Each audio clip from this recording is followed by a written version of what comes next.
Hello students, welcome back your YouTube channel. I hope आप सभी अच्छे होंगे और आपकी तैयारी अच्छी तरीके से चल रही है। जैसा कि आपने थंबनेल में देख लिया है, आज का हमारा टॉपिक होने वाला है। आज हम बात करने वाले हैं और ये जो क्लास या लेक्चर नंबर हमारा होने वाला है, ये होने वाला है हमारा लेक्चर नंबर 13 यानी कि 13। और इसमें हम बात करेंगे, आज का हमारा टॉपिक है रिप्रोडक्शन इन फंगी या कवकों में जनन की बात हम इसमें करेंगे। तो सबसे पहले अगर हम बात करें, जो कवक होते हैं उन कवकों में कितने प्रकार से जनन पाया जाता है या फंगी में कितने प्रकार का जनन होता है, तो उसकी बात हम यहाँ पे कर लेते हैं। देखते हैं इसको सुविधा के लिए 3 वर्गों में विभाजित कर सकते हैं। फंगी में जनन को या रिप्रोडक्शन को,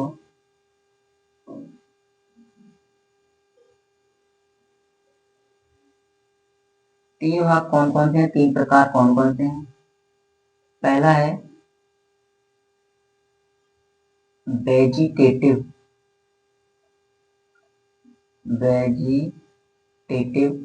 दूसरा है, दूसरा होने वाला है एसेक्सुअल, और तीसरा रहने वाला है इसमें हमारा सेक्सुअल।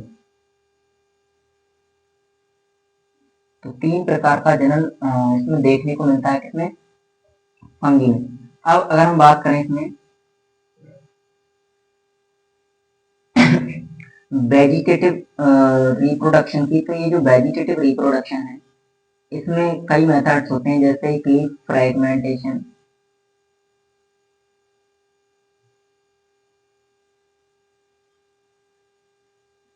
फ्रेगमेंटेशन, या इसको हिंदी में बोला जाता है खंडन। फ्रेगमेंटेशन या खंडन के द्वारा भी क्या होता है, जनन होता है, किसमें, फंगी में। इसके अलावा अगर हम बात करें तो बडिंग, एक प्रोसेस होती है बडिंग। बडिंग में क्या होता है, बडिंग या जिसको हिंदी में बोला जाता है मुकुलन,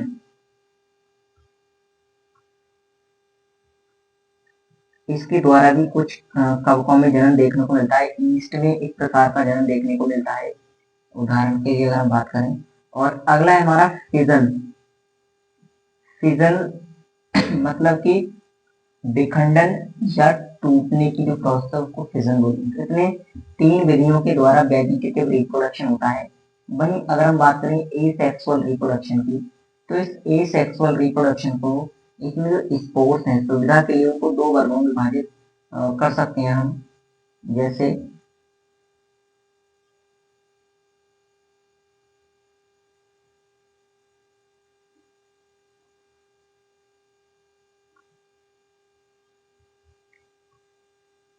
पहला है एप्लेनो, एक होता है इसमें एप्लेनो स्पोर। और ये कैसे होते हैं, नॉन मोटाइल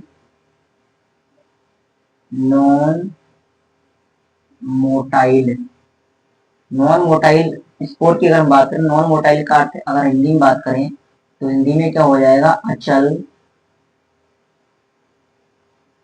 बीजाणु, तो ये हो जाएगा हिंदी में। और दूसरे प्रकार के जो बीजाणु होते हैं, जिनसे सेक्सुअल रिप्रोडक्शन होता है कवकों में या फंगी में, वो होते हैं स्पोरेंजियो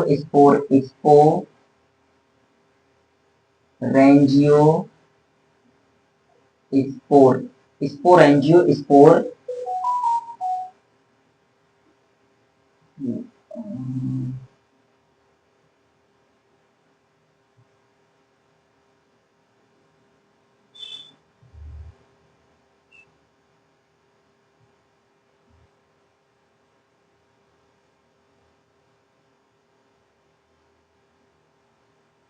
दूसरे प्रकार के जो स्पोर होते हैं वो होते हैं हमारे जू स्पोर।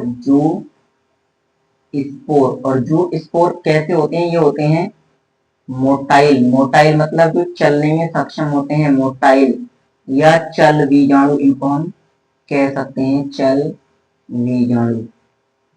तो दो प्रकार के बीजाणुओं के द्वारा एसेक्सुअल रिप्रोडक्शन होगा फंगी में। अब इसमें जो नॉन मोटाइल हैं इनको भी दो वर्गों में विभाजित किया गया है, तो देखते हैं। एल्पेनोस्पोर की बात कर लेते हैं। एप्लेनोस्पोर,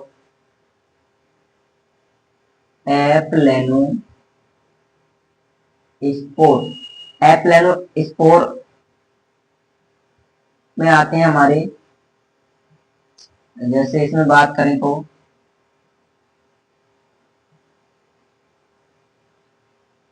एक तो इसमें आते हैं कोनिडिया,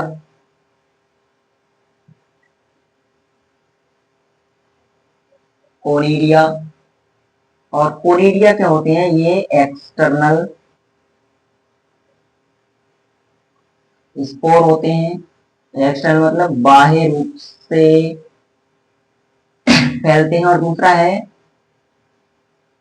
स्पोरेंजियो, स्पोरेंजियो स्पोरेंजियो स्पोर। और ये क्या होते हैं, इंटरनल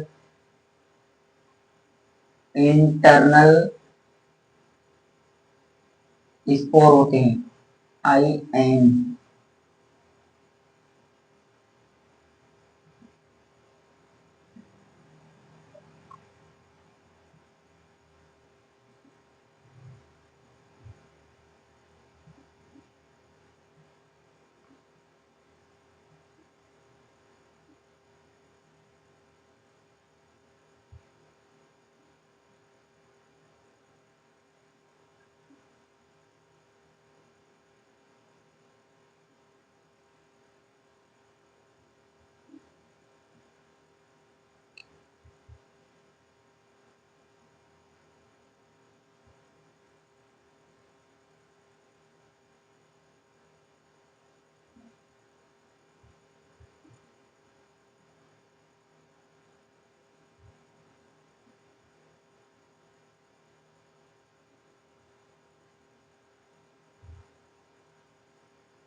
इसके बाद अगर हम इसमें देखें तो ये जो कोनिडिया है,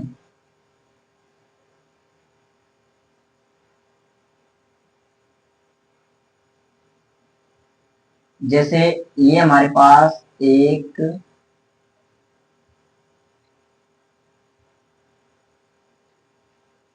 संरचना है,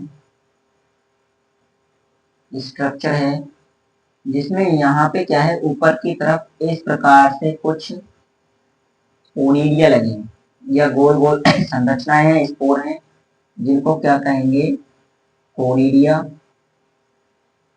और ये जो स्ट्रक्चर है इसमें कोनिडिया लगे, ये कहलाता है कोनिडियोपोर, कोनिडियोपोर।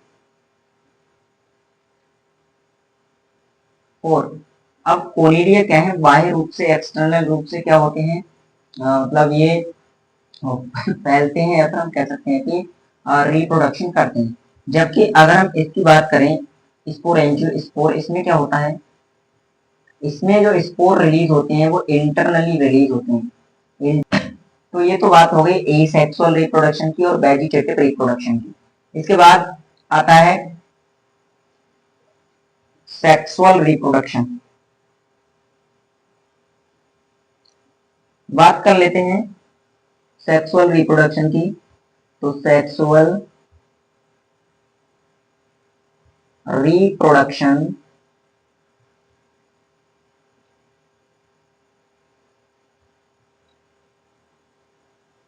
इन फंगी, तो सेक्सुअल रिप्रोडक्शन इन फंगी की बात करेंगे। इसमें हम देखते हैं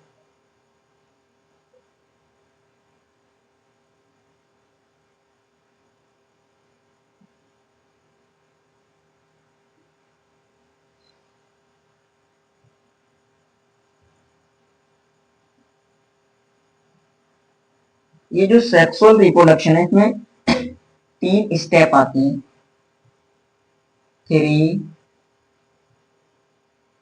स्टेप्स। 3 स्टेप्स कौन कौन सी होती हैं, जैसे यहां से हम इसको समझना शुरू करते हैं।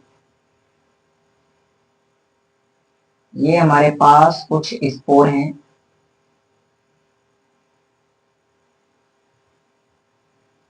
ये स्पोर स्पोर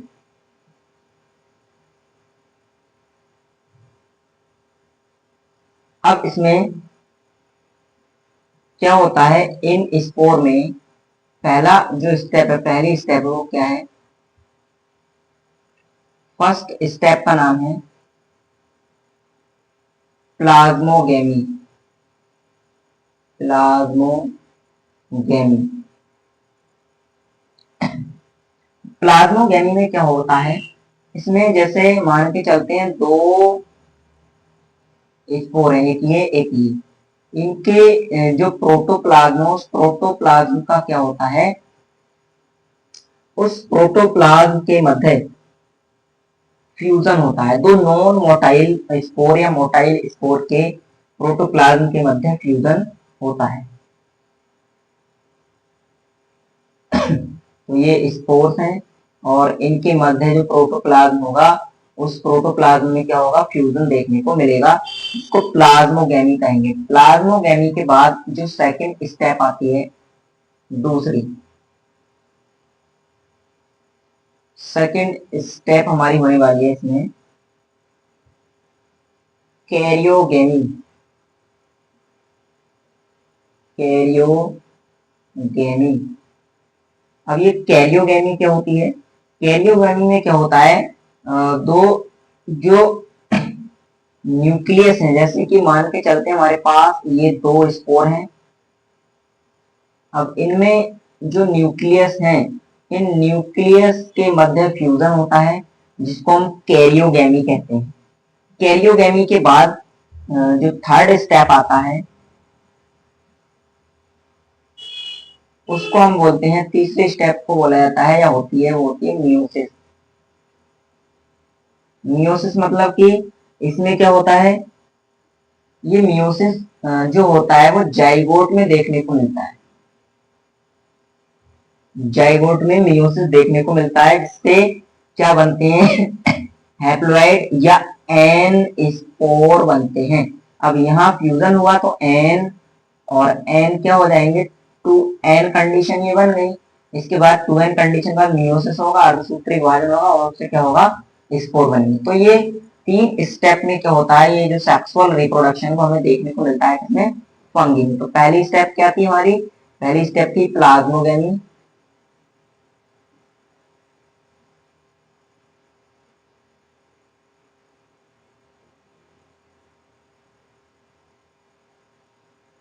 सेकेंड स्टेप थी, दूसरी स्टेप थी हमारी इसमें कैरियोगेमी,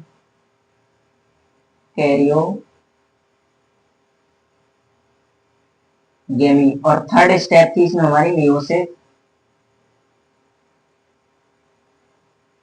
तो इसमें ये जो स्पोर थे, इनका क्या हुआ, यहाँ पे स्पोर्स का जर्मिनेशन हुआ है, जर्मिनेट हुए, जर्मिनेट। तो आज की क्लास में हमने बात की थी रिप्रोडक्शन इन फंगी, या फंगी में रिप्रोडक्शन की हमने बात की थी कि फंगी में किस प्रकार का रिप्रोडक्शन होता है, कितने प्रकार का रिप्रोडक्शन पाया जाता है, कैसे क्या होता है।